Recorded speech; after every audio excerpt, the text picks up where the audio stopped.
Stranger Things é a melhor coisa na história de tudo sempre. E não sou só eu que estou falando. A série lançada em julho deste ano já ultrapassou Game of Thrones como a mais bem ranqueada no IMDb.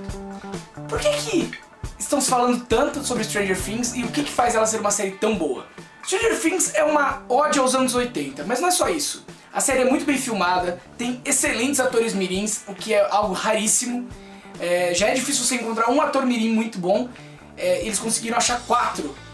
Na verdade 5 atores que são muito bons. A personagem central da série é Eleven, interpretada pela atriz mirim Millie Bobby Brown. E muito bem interpretada. Você se apaixona de verdade pela personagem. E é uma personagem muito forte, muito interessante. A história de Stranger Things, lembrando que essa é a crítica sem spoilers. Se vocês quiserem ver a crítica com spoilers, cliquem aqui, ou em algum lugar que nosso grande André vai colocar o vídeo. Stranger Things começa com, e isso eu imagino que não seja um spoiler, com o desaparecimento de uma das 5 crianças principais, que é o Will Byers.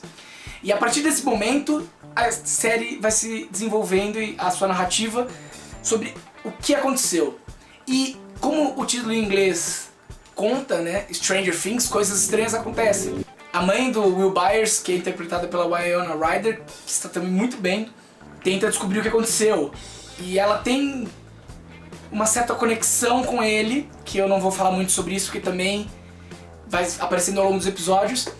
E só ela acredita que ele está vivo, enquanto toda a cidade, a série se passa numa cidadezinha fictícia em Indiana, um estado do meio oeste americano, chamada Hawkins. E toda a cidadezinha acredita que o Byers morreu, e ela, a mãe, é a única que não acredita. Não a única, na verdade, porque os seus 3 amigos do Will Byers, que é o personagem que desaparece, também acreditam que ele continua vivo em algum lugar. De novo, eu tava tentando contar a história e eu acho que eu não tenho muito como contar sobre ela sem soltar spoilers. Então, de novo, assistam a série, por favor, que ela vale muito a pena, e depois venham aqui e assistam nossa crítica com spoilers. O que também torna essa série fantástica?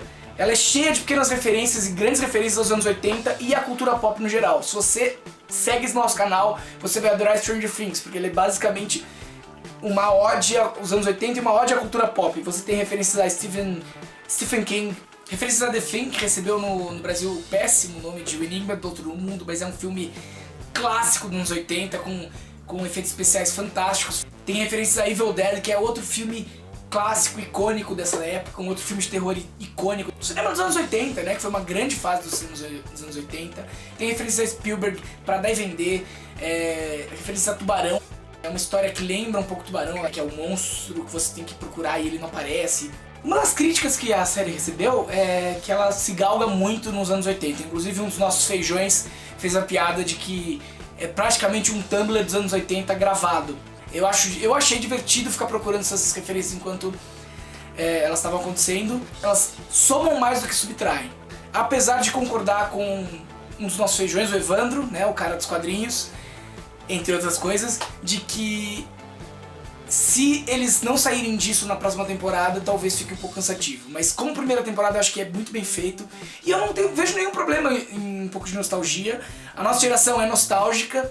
Os anos 80 são uma época que foi muito grandiosa na história do cinema, né? Foi uma época que mudou o cinema em vários momentos, assim. Foi a criação dos blockbusters. Você tem filmes como Império Contra-Ataca sendo lançado nos anos 80, e de fato mudou a forma como a gente vê o cinema. Então não vejo problema em a gente ter nostalgia com uma grande época, né? Você tem ET, por exemplo, que é muito mencionado, você tem grandes filmes que foram lançados nessa época. E os irmãos que produziram e filmaram a série, dirigiram, os Duffer Brothers, eles nasceram nos anos 80, em 84, o que é curioso, porque eles viveram como crianças, eles viveram mais ou menos nesse período das crianças da série, a experiência dos 80, então talvez tenha alguma coisa autobiográfica, né? E eles são fissurados por esse período, né? Como muita gente da nossa geração.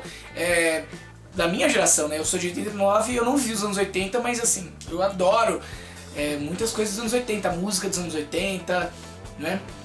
Eu realmente estou pisando em ovos aqui para não falar muito sobre a história da série, porque é aquela coisa meio bastante enigmática, assim. Todo o episódio eles vão te dando pistas e você vai tentando desvendar o que está acontecendo junto com eles.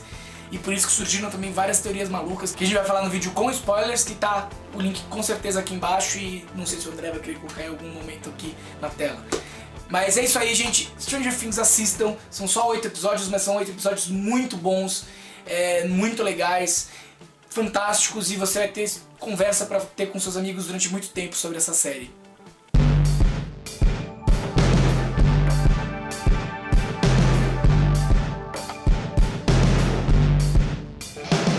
Olha como é curioso isso. De Volta ao Futuro é um filme lançado nos anos 80 que tinha uma grande nostalgia com a década de 50. Então, não tem problema as pessoas serem nostálgicas. É possível fazer grandes coisas da nossa época falando sobre épocas passadas. Então, assistam Stranger Things, gostem dos anos 80, gostem dos anos 90, gostem da década de 50, consumam cultura e cultura pop e se inscrevam no canal.